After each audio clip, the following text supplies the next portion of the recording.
एक दिन एक व्यक्ति कांपते हुए कदमों से बुद्ध के पास आया। उसके चेहरे पर चिंता की रेखाएं साफ दिखाई दे रही थी। उसने कहा, भगवान, मुझे हर समय डर लगा रहता है। भविष्य का डर, असफलता का डर, अकेले रह जाने का डर। मन कभी शांत नहीं होता। बुद्ध ने उसे बैठने को कहा और कुछ क्षण मौन रखा। फिर उन्होंने पूछा, इस समय, इसी क्षण क्या तुम सुरक्षित हो? व्यक्ति ने चारों ओर देखा, फिर बोला, हाँ, अभी तो कोई खतरा नहीं है। बुद्ध मुस्कुराए, तो फिर भय कहाँ है? वह चुप हो गया।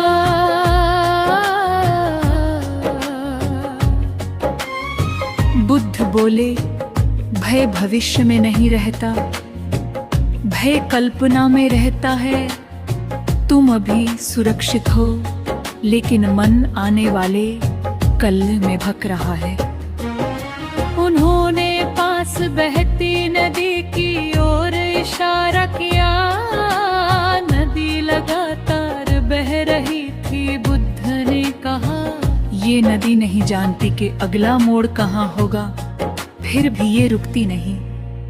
अनिश्चितता जीवन का स्वभाव है। व्यक्ति ने कहा, लेकिन अनिश्चितता मुझे असहज करती है। बुद्ध ने उत्तर दिया, क्योंकि तुम जीवन को नियंत्रित करना चाहते हो। जहां नियंत्रण की इच्छा होती है, वहां भय जन्म लेता है। उन्होंने उसे एक सरल अभ्यास बताया। जब भी भय आए, स्वयं से पूछो, ये डर अभी का है या भविष्य का? अधिकतर बार उत्तर मिलेगा भविष्य का। बुद्ध ने समझाया कि हम भविष्य को सोच सोच कर वर्तमान को खो देते हैं। भय हमें उस क्षण से काट देता है जिसमें जीवन वास्तव में घट रहा है। व्यक्ति ने कहा, पर भविष्य की चिंता ना करूं तो जीवन कैसे चलेगा? बुद्ध मुस्कुराए, योजना और चिंता में अंतर है। योजना वर्तमान में होती है, चिंता कल्पना में। उन्होंने उसे सांस पर ध्यान करने को कहा। सांस भविष्य में नहीं जाती, ये हमेशा अभी में रहती है। कुछ देर ध्यान के बाद व्यक्ति की सांसें स्थिर हो गईं। उसके चेहरे पर तनाव कुछ कम हुआ। बुद्ध बोले, जब तुम वर्तमान में टिक जाते हो, भय स्वयं ढीला पड़ जाता है, क्योंकि भय को जीवित रहने के लिए भविष्य चाहिए। अंत में उन्होंने कहा, अनिश्चितता को शत्रु मत बनाओ।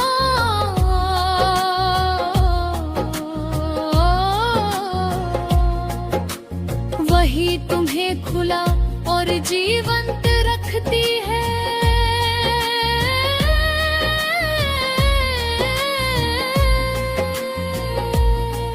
जो सब जान लेना चाहता है, वो जीना भूल जाता है। व्यक्ति पूरी तरह निर्भय नहीं हुआ, लेकिन उसने भय को समझ लिया था। अब वह उससे भागने की बजाय उसे देख सकता था।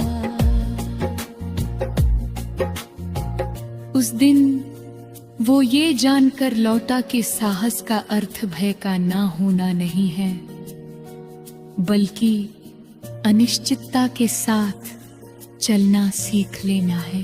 एक दिन एक स्त्री बहुत धीमे कदमों से बुद्ध के पास आई। उसके चेहरे पर थकान थी, आंखों में उदासी और मन में बोझ। उसने कहा, भगवान, मेरे जीवन में दुख ही दुख है। ऐसा लगता है जैसे ये कभी खत्म नहीं होगा। मैं इससे बाहर निकलना चाहती हूं, पर रास्ता दिखाई नहीं देता। बुद्ध ने उसे करुणा से देखा। उन्होंने कोई उपदेश तुरंत नहीं दिया। वे उसे एक वृक्ष के नीचे ले गए और वहीं बैठ गए। कुछ देर तक दोनों मौन में बैठे रहे। फिर बुद्ध ने कहा, तुम्हारे दुख को खत्म करने की जल्दी ही तुम्हारे दुख को बढ़ा रही है।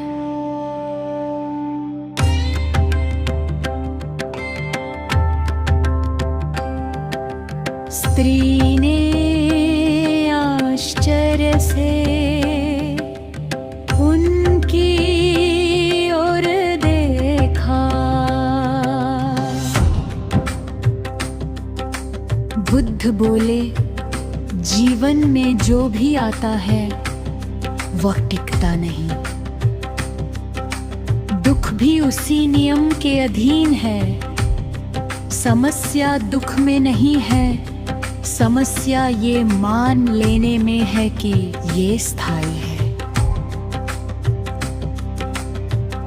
उन्होंने चारों ओर देखा और कहा, इस वृक्ष को देखो, इसके पत्ते आते हैं फिर झड़ जाते हैं। क्या वृक्ष हर बार शोक मनाता है? स्त्री बोली, नहीं।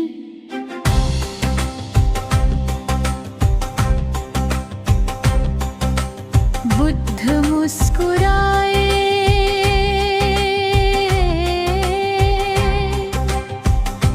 क्योंकि वह जानता है कि ये स्वभाव है।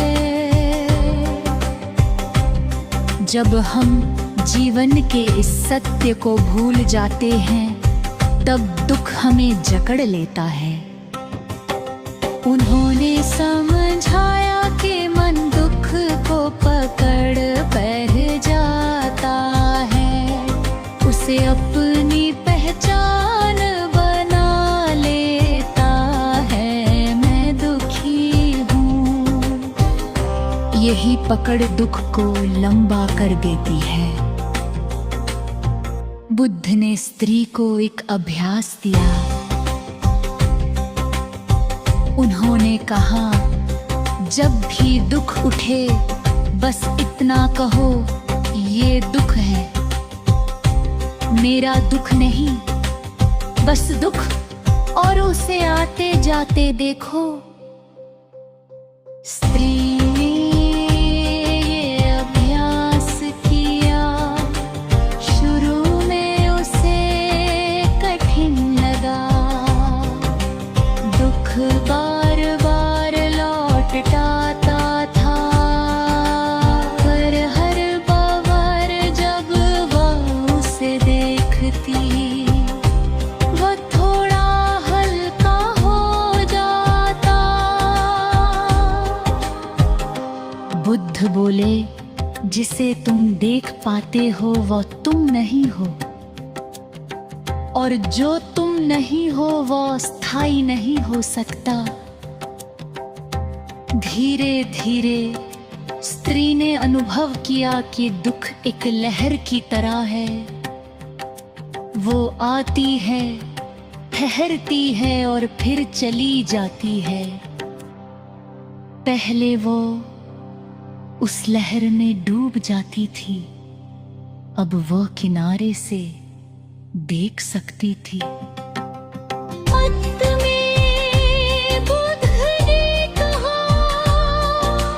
दुख से बाहर निकलने का अर्थ को मिटाना नहीं है, अर्थ है उसके साथ अपनी पहचान को छोड़ देना। स्त्री की आंखों में पहली बार हल्की चमक आई। दुख पूरी तरह गया नहीं था, पर अब वह उसका स्वामी नहीं था। वो ये समझकर लौटी कि दुख जीवन का एक पड़ाव है, पूरा रास्ता नहीं। और जो इस सत्य को देख लेता है, वह धीरे धीरे दुख से बाहर आने लगता है। वही स्त्री कुछ दिनों बाद फिर बुद्ध के पास आई। इस बार उसका चेहरा पहले से थोड़ा शांत था, लेकिन मन में अब भी एक खालीपन था। उसने कहा, भगवान, मैं अपने दुख को देख पा रही हूं, उसे समझ भी रही हूं, पर भीतर एक सूखापन है, जैसे जीवन में रस ही नहीं बचा।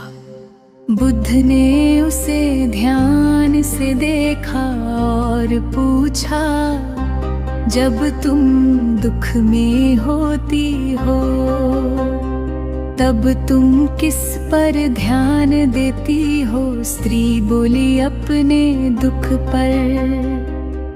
बुद्ध ने सिर हिलाया, और यही स्वाभाविक है, लेकिन यही दुख को अकेला और भारी भी बना देता है। उन्होंने उसे पास के गांव की ओर इशारा किया, जहां लोग अपने अपने कामों में लगे थे। बुद्ध बोले, इनमें से कोई भी पूर्ण सुखी नहीं है। हर हृदय में कोई ना कोई पीड़ा है। स्त्री ने पहली बार चारों ओर ध्यान से देखा। उसे एहसास हुआ कि उसका दुख अलग नहीं है, वह अकेली नहीं है। बुद्ध बोले, जब दुख को केवल मेरा दुख मान लिया जाता है, तब वो संकुचित हो जाता है। जब वही दुख करुणा बन जाता है, तब वो फैल कर हल्का हो जाता है। उन्होंने उसे करुणा का अभ्यास सिखाया। जब भी तुम्हें दुख महसूस हो, आंखें बंद करो और अपने जैसे ही किसी और को दुख में कर्म ना करो। फिर उसके लिए मन ही मनोमंगल कामना भेजो, तुम दुख से मुक्त हो। स्त्री ने अभ्यास करना शुरू किया। शुरू में उसे अजीब लगा, उसका मन कहता था, पहले अपना दुख देखो। लेकिन धीरे धीरे उसने महसूस किया कि दूसरों के लिए शुभकामना भेजते ही उसके भीतर कुछ नरम होने लगता है। बुद्ध ने कहा, करुणा कोई त्याग नहीं है, ये दुख का विस्तार नहीं, उसका रूपांतरण है। उन्होंने समझाया कि जब हम अपने दुख में डूबे रहते हैं, तो वो और गहरा हो जाता है।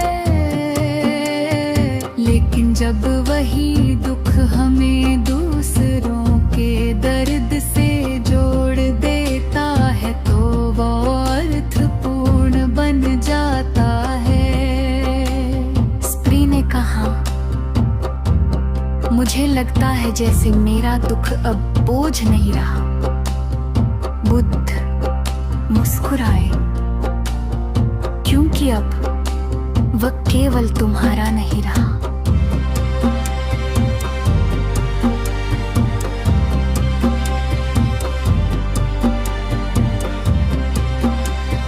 बुद्ध में उन्होंने कहा, करुणा वो पुल है जो तुम्हें तुम्हारे दुख से बाहर ले जाती है, बिना दुख से लड़े।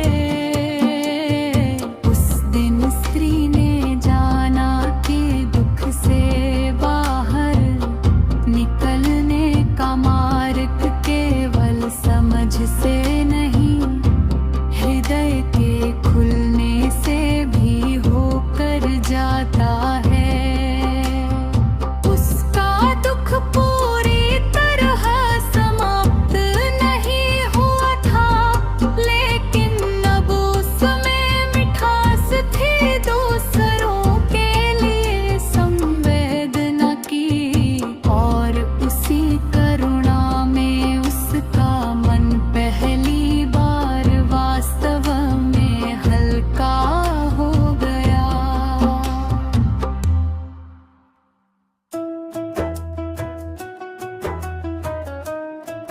एक दिन वे सभी लोग जो अलग अलग पीड़ाओं के साथ बुद्ध के पास आए थे, एक साथ एकत्र हुए। कोई टूटे हुए मन से जूझ रहा था, कोई अकेलेपन से, कोई क्रोध, ईर्ष्या, भय और दुख से।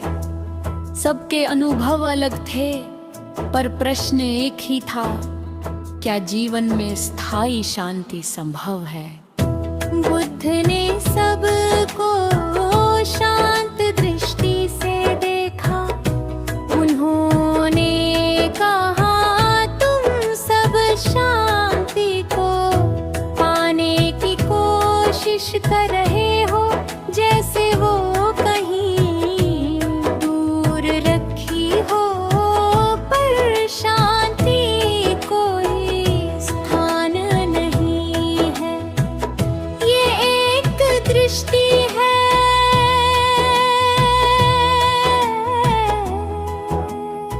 उन्होंने पास पड़े जल से भरे पात्र की ओर इशारा किया। पानी शांत था। फिर उन्होंने उसमें एक पत्थर डाला। लहरें उठी। बुद्ध बोले, क्या पानी ने अपना स्वभाव खो दिया? सब बोले नहीं। बुद्ध मुस्कुराए। जीवन में विचार, भावनाएं और घटनाएं पत्थरों की तरह गिरती रहती हैं। शांति का अर्थ ये नहीं कि पत्थर गिरे ही नहीं, बल्कि ये जानना है कि गहराई में पानी अब भी शांत है। उन्होंने आगे कहा, तुमने टूटना देखा, अकेलापन महसूस किया, क्रोध और भय को जाना, दुख से गुजरे, ये सब भूले नहीं है, ये मार्ग के चरण है। बुद्ध ने कहा, जो टूटता है वो नरम होता है, जो अकेला होता है वो स्वयं से मिलता है, जो क्रोध देख लेता है वो मुक्त होने लगता है, जो दुख को समझ लेता है वो करुणामय हो जाता है। सब लोग मौन में डूब गए। पहली बार उन्होंने अपने अनुभवों को बोझ नहीं, शिक्षक की तरह देखा। बुद्ध बोले, शांति को पकड़ने की कोशिश मत करो, बस जागरूक रहो। जागरूकता में ही शांति अपने आप उतर आती है। उन्होंने अंत में कहा, जब तुम जीवन से लड़ना छोड़ देते हो और उसे समझने लगते हो, तब जीवन भी तुम्हें थाम लेता है। उस क्षण सबको ऐसा लगा जैसे भीतर कुछ ठहर गया हो। कोई उत्साह नहीं था, कोई दुख नहीं, केवल एक सरल गहरी उपस्थिति।